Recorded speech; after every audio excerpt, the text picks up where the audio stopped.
मुझे प्रसन्नता है कि भारत के वैक्सीनेशन के कार्यक्रम को उत्तर प्रदेश ने अपने यहाँ अक्षरशः लागू किया और हम लोगों ने नेशनल एवरेज से अच्छी संख्या में यहाँ पर वैक्सीन दिए हैं।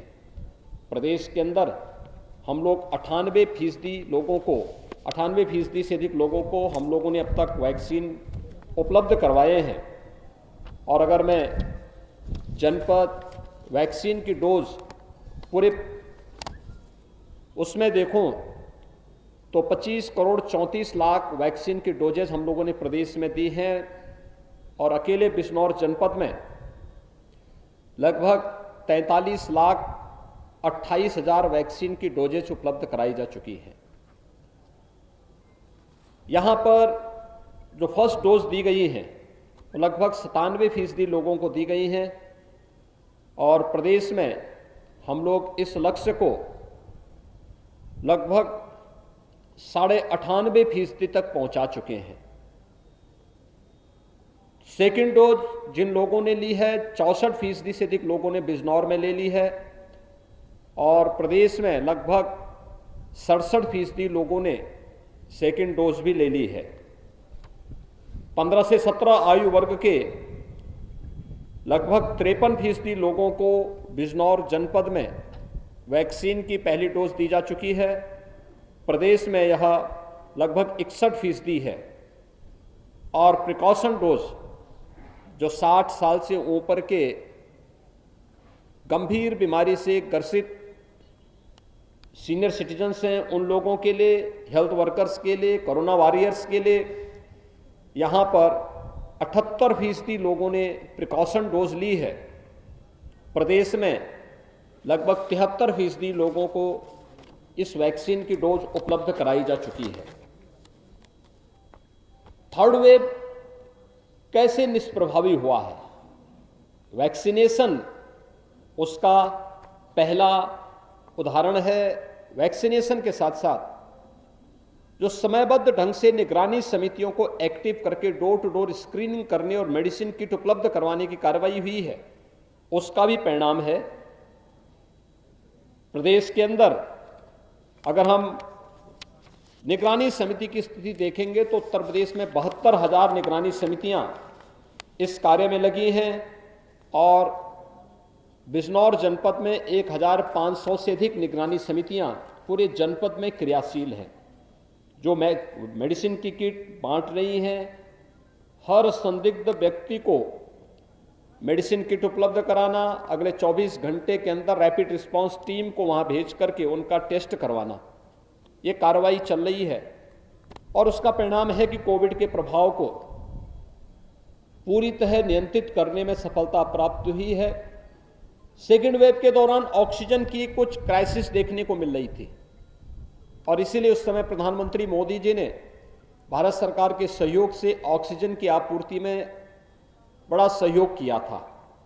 खासतौर पर उस समय ऑक्सीजन स्पेशल ट्रेन चलाई गई थी, एयरफोर्स के विमानों के माध्यम से ऑक्सीजन की आपूर्ति करवाई गई थी और उसका परिणाम रहा कि सेकेंड वेव को नियंत्रित करने के बाद ऑक्सीजन में हर जनपद को आत्मनिर्भर बनाने की कार्रवाई प्रारंभ हुई थी। जनपद बिजनौर में 4 ऑक्सीजन प्लांट इस दौरान लगे और चारों क्रियाशील हो चुके हैं। प्रदेश में हम लोगों ने 558 ऑक्सीजन प्लांट लगाए, जिनमें से 551 क्रियाशील हो चुके हैं और वे वहां पर अपनी सेवाएं प्रदान कर रहे हैं। थर्ड वेव में जो ओमिक्रॉन वेरिएंट आया है कोविड का, यह पूरी तरह नियंत्रण में है। इसमें संक्रमण तीव्र है, लेकिन जिन लोगों ने वैक्सीन की डोज ले ली है उन पर यह बहुत ज्यादा प्रभाव नहीं डाल पा रहा है और यही कारण है कि हॉस्पिटल में जो पूरे प्रदेश के अंदर हम देखते हैं तो मात्र 1% लोग हॉस्पिटल में हैं और यहाँ बिजनौर जनपद में जो एक्टिव केस हैं तो उसमें लगभग 841 जो एक्टिव केस हैं उसमें से एक पेशेंट हॉस्पिटल में है जिन्हें अभी हम देख करके आए हैं। यानी बहुत ही कम स्थिति है, लोग होम आइसोलेशन में हैं, उनका इंटीग्रेटेड कोविड कंट्रोल सेंटर से उनकी निगरानी की जा रही है। प्रदेश के अंदर भी अब ये मामले लगातार कम होते जा रहे हैं, ये नियंत्रण की स्थिति है। और मैं आज के इस अवसर पर पूरे प्रदेश वासियों से और जनपद बिजनौर वासियों से भी अपील करूंगा कि कोरोना से डरने या भागने की आवश्यकता नहीं, घबराने की भी आवश्यकता नहीं, हाँ सावधानी और सतर्कता की आवश्यकता है। ये महामारी है, इस सदी की सबसे बड़ी महामारी है। इसमें सावधानी और सतर्कता से ही हम जीवन और जीविका को बचा सकते हैं।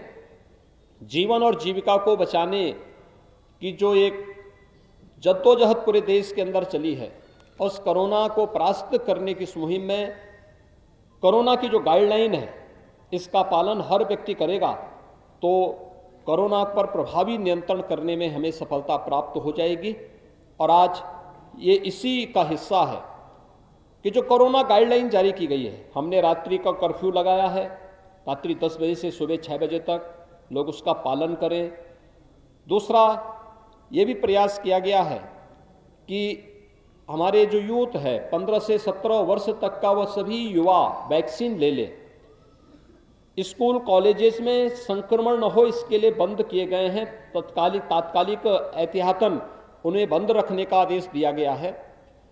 लेकिन मेरी सबसे अपील होगी, एक, जब तक कोविड-19 है, जो बुजुर्ग हैं, 60 साल से ऊपर के सीनियर सिटीजन्स हैं, वे घर के बाहर निकलने से थोड़ा बचें। जो बीमार हैं, जो कमजोर इम्यूनिटी के हैं, गर्भवती महिलाएं हैं, बच्चे हैं, वे भीड़ भाड़ वाले स्थानों में जाने से बचें, बाहर निकलने से बचें, सावधानी और सतर्कता रखें। कहीं निकलना आवश्यक हो तो मास्क लगा करके निकलें, बिना मास्क के न निकलें।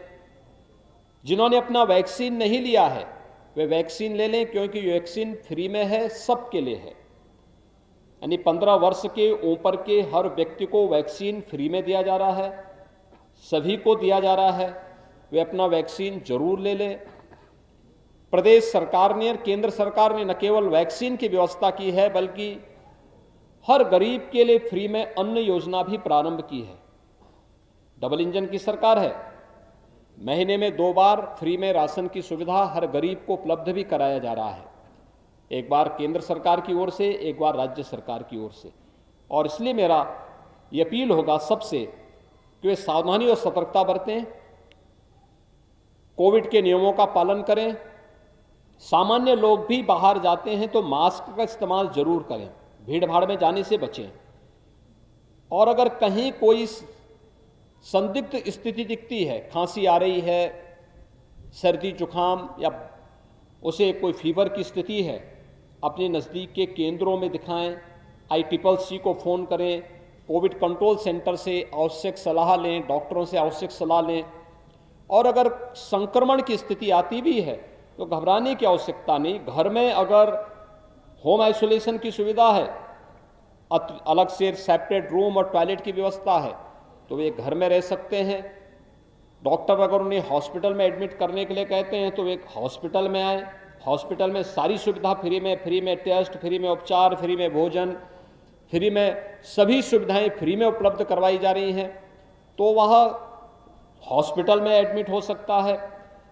होम आइसोलेशन में सुविधा नहीं तो ICCC को इसके बारे में बताएं, वहां पर भी उनके लिए अतिरिक्त व्यवस्था हॉस्पिटल में या L1 फैसिलिटी की जो सुविधा कोविड की हॉस्पिटल के रूप में की गई है, वहां पर उनके लिए अलग से व्यवस्था हो जाएगी। हर व्यक्ति का जीवन बचाना हमारे लिए महत्वपूर्ण है और इसलिए कोविड प्रबंधन के लिए राज्य सरकार, केंद्र सरकार पूरी मजबूती के साथ लड़ करके प्रत्येक व्यक्ति के जीवन को बचाने और जीविका को बचाने का कार्य भी कर रही है। मुझे विश्वास है कि जैसे हमने फर्स्ट वेव और सेकेंड वेव पर प्रभावी नियंत्रण किया है, थर्ड वेव पर भी अगले 10 दिनों के अंदर आप देखेंगे कि एक प्रभावी नियंत्रण करने में हमें सफलता प्राप्त होगी। मैं इसीलिए आज जनपद बिजनौर के इस कोविड हॉस्पिटल का निरीक्षण करने के लिए आया था। यहाँ पर पूरी मुस्तैदी के साथ शासन प्रशासन से जुड़ी हुई पूरी मशीनरी हर व्यक्ति को कोविड संक्रमण से बचाने के लिए और उनके जीवन और जीविका को बचाने के लिए पूरी मजबूती के साथ कार्य कर रही है। धन्यवाद जी।